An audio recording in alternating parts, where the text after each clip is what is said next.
آج اس دنیا میں پائے جانے والا انسان نہ صرف ہزاروں زبانیں بولتا ہے بلکہ ان گنت قوموں اور قبائل میں تقسیم ہے، جن میں سے بعض جدید ہیں تو بعض کی تاریخ ہزاروں سال قدیم ہے۔ یہ سوال کبھی نہ کبھی آپ کے ذہن میں آیا ہوگا کہ جب دنیا میں موجود تمام ہی انسان حضرت آدم علیہ السلام کی اولاد ہیں تو پھر ان کی زبانیں اور قومیں الگ الگ کیسے ہو گئی؟ اس بارے میں مختلف مفروضات اور نظریات پائے جاتے ہیں۔ البتہ آسمانی کتابوں میں سے ایک یعنی توریت میں اس معمے کی وجہ ماضی میں گزرے اس مینار کو قرار دیا جاتا ہے۔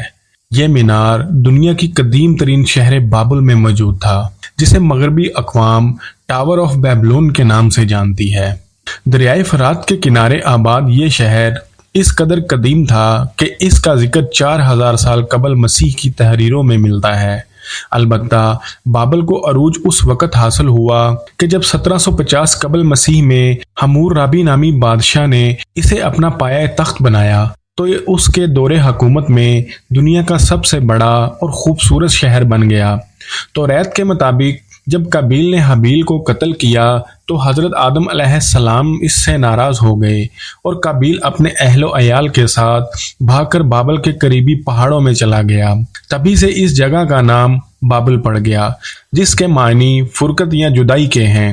بابل کا برج یا مینار بابل سومیری تہذیب کی قدیم ترین یادگاروں میں سے سب سے اونچی عمارت تھی۔ اس کو کس بادشاہ نے تعمیر کیا اور کون سی صدی میں تعمیر کیا، اس بارے میں تاریخ مکمل طور پر خاموش ہے، لیکن دنیا کی مختلف مذہبی کتابوں میں اس عمارت سے متعلق بہت سی معلومات ملتی ہیں۔ یہ تمام ہی کتابیں بابل کی اس قدیم مینار کو انسان کے غرور اور اس کی خدائی کے دعووں کی علامت قرار دیتی ہے۔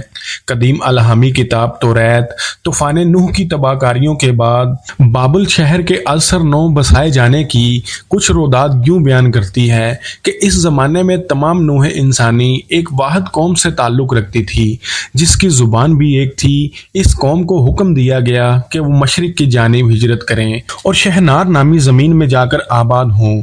عبرانی زبان میں شہنار 2 دریاؤں کی سرزمین کو کہا جاتا ہے۔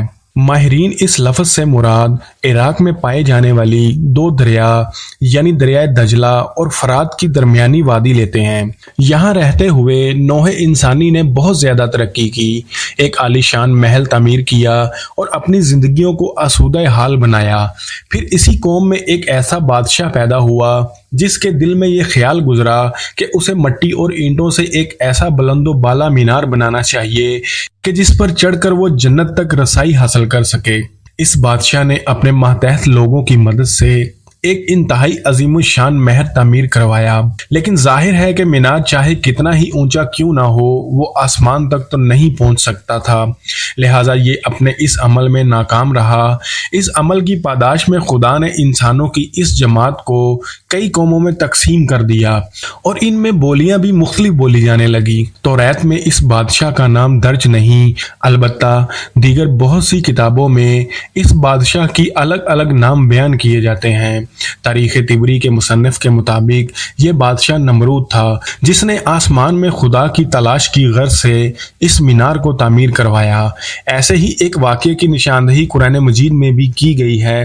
ترجمہ: اور فرعون نے کہا، اے سرداروں، میں نہیں جانتا کہ میرے سوا تمہارا کوئی اور معبود ہے، بس اے حامان تو میرے لیے گارا بکوا، پھر میرے لیے ایک بلند محل بنوا کہ میں موسیٰ کے خدا کو ڈھونڈ سکوں۔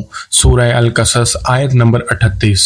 مفسرین اس آیت کی تفسیر بیان کرتے ہوئے لکھتے ہیں کہ ایک مرتبہ فرعون نے اپنے وزیر حمان کو حکم دیا کہ وہ حد نگاہ تک بلند و بالا عمارت تعمیر کرے۔ سو حمان نے ہزاروں مزدوروں کی مدد سے ایک ایسی عمارت تعمیر کی کہ مخلوق میں سے کسی نے بھی ایسی عمارت تعمیر نہیں کی تھی۔ جب یہ عمارت بن چکی تو فرعون اس پر چڑھا اور اس نے آسمان پر تیر پھینکنے کا حکم دیا۔ جب وہ تیر واپس آیا تو وہ خون آلودہ تھا۔ اس پر فرعون کہنے لگا کہ میں نے موسیٰ کے معبود کو قتل کر دیا ہے۔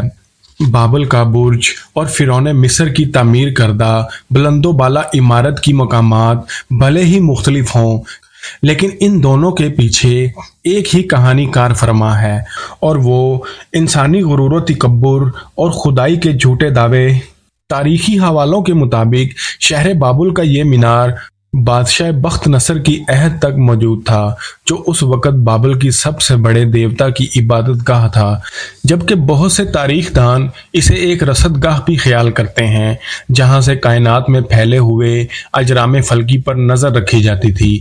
اس مینار کی بنیادیں سن 1914 میں دریافت ہوئیں، جنہیں سب سے پہلے ایک یورپی ماہرین آثار قدیمہ نے دریافت کیا۔